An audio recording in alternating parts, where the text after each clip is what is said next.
Hi everybody, I'm Bill Whittle here with Scott Ott and Steve Green, and this is your Members Only Part 3 of our three-part trifecta that asks the monumental question, is the United States just becoming too big?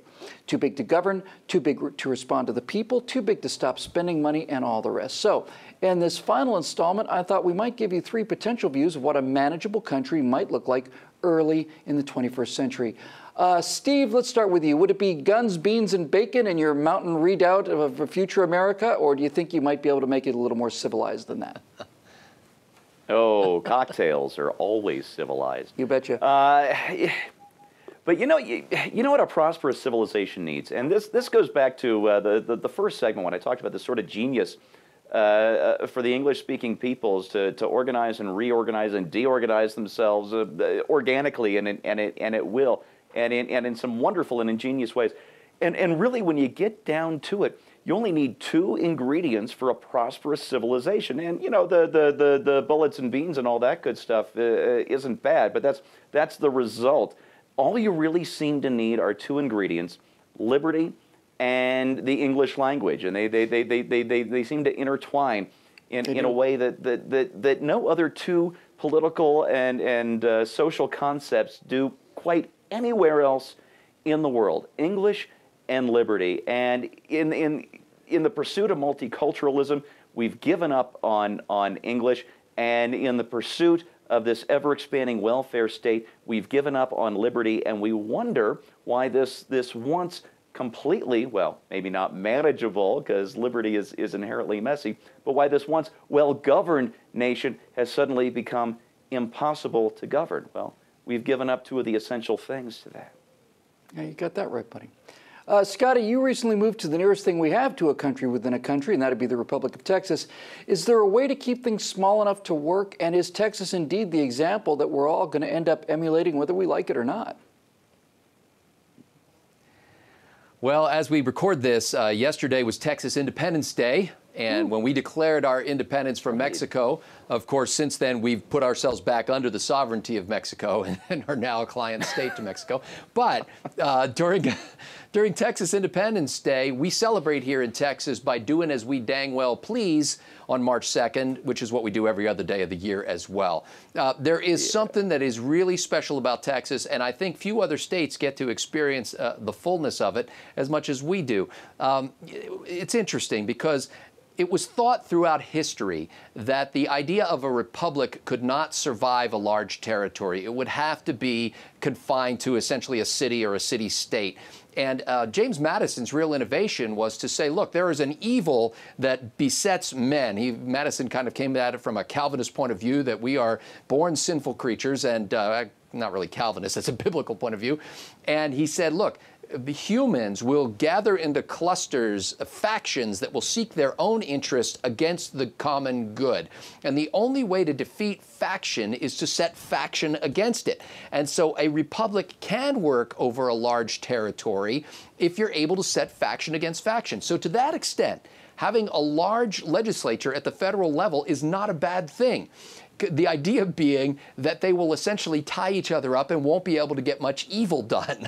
Now, unfortunately, a lot of that power has been dissipated in the creation of the party system in the, what was it, 1830s, 1840s, where the parties really started kicking in. And now you really don't have dozens of factions. You've got two major factions, and they've come to see that a tense cooperation antagonism thing kind of works for them because they both remain powerful. Yeah. Beautiful, man. Well, if I were to give you an idea about what I'm thinking about, I would concentrate on two terms that I think are really critical. One of them is responsibility, and the other one is lag. Now, responsibility is a term we bandy about all the time, but really, if you break it down, it means the ability to respond. Responsibility, the ability to respond to something. And our federal government simply doesn't respond to our needs anymore, and it gets worse and worse every day. The people who live in the central part of California have their national level votes for president completely taken away by a president who's trying to shut down the agriculture in the center of the state of California because of things like the Delta smelt to appear to the high density liberals in places like Santa Monica and San Francisco.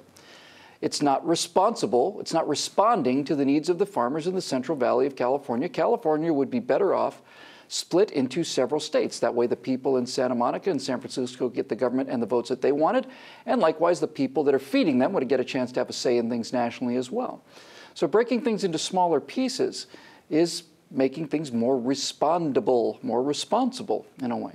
The other thing I think we need to talk about very briefly is this idea of lag, and I'm talking about large-scale lag. This country was originally designed as a rural nation, and we drew the boundaries of the states as a low-density rural nation, and it worked pretty well.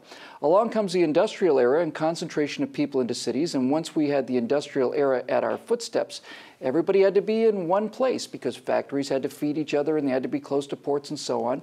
And the industrial era allowed an incredible boom in population. Families were having 15 people, 15 children. Most of them were surviving, imagine.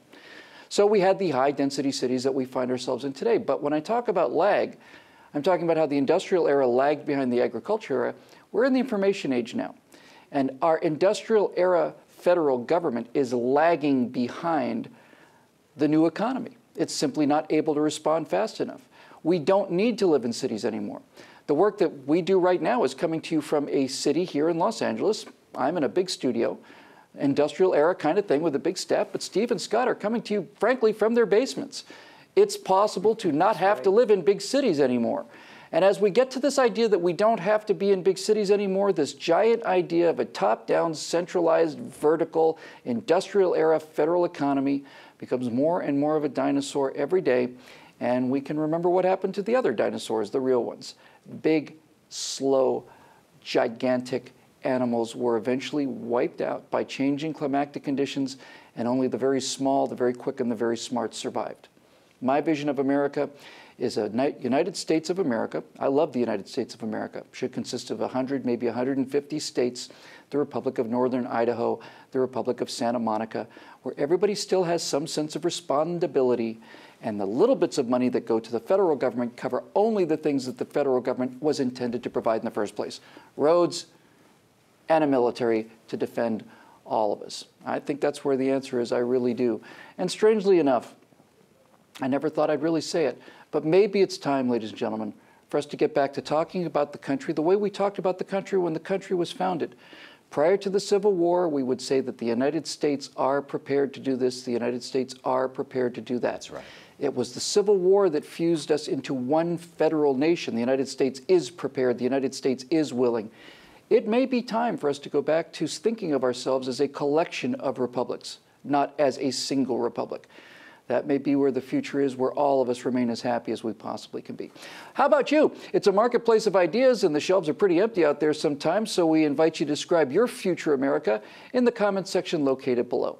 For Steve Green, Scott Ott, and the rest of the Trifecta team, I'm Bill Whittle. Thanks for your membership, and we'll see you next time.